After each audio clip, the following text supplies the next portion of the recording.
Welcome to the Knoxville Center for Reproductive Health.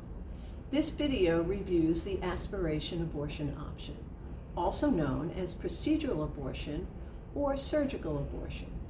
These are different names for the same procedure of removing a pregnancy from the uterus by vacuum aspiration, one of the safest medical procedures performed around the world. We at the Knoxville Center believe that knowing and understanding the procedure you're about to undergo will help reduce your anxieties and worries. Knowledge is power, and we want you to feel empowered by your choice and decision to terminate your pregnancy. On the day of your procedure, after having an ultrasound to determine the gestational age or size of your pregnancy, lab work if needed, informed consent, supportive counseling services, and meeting with the doctor to comply with Tennessee restrictions and regulations, the nurse will administer your pre-op medications, pain and nausea medication, and something for anxiety, and then help you settle into the recovery room to await your procedure. Each person's wait time varies depending on your gestational age or how far along you are, and what pre-op medications you may receive. If you are here for a second trimester abortion, you will receive your medications by injection. You will also receive an additional medication called Cytotec, which you will put into your cheeks. This is a medication to soften your cervix and does require being in place for sometimes 1 to 3 hours, also depending on your gestational age.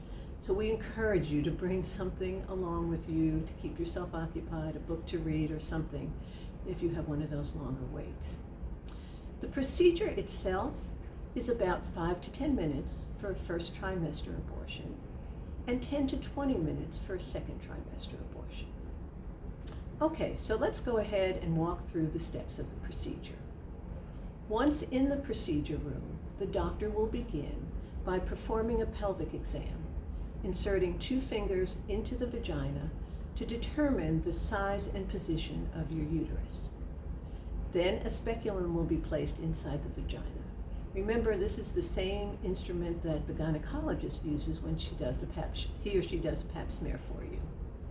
The cervix will then be cleansed with betadine and numbed with lidocaine, very similar to Novocaine used by the dentist. Then, using a series of metal rods called dilators, the physician will slowly begin to open the cervix. This may cause, or almost always causes, some menstrual type cramping. The dilators will range in size from very small to possibly up to the size of about a finger. Once dilated, the physician will insert a hollow plastic tube into the vagina to begin to remove the pregnancy from the uterus. At this point, you will experience a tugging and pulling sensation along with cramping as the uterus begins to contract down as the pregnancy is removed. And that's it. Your procedure is complete.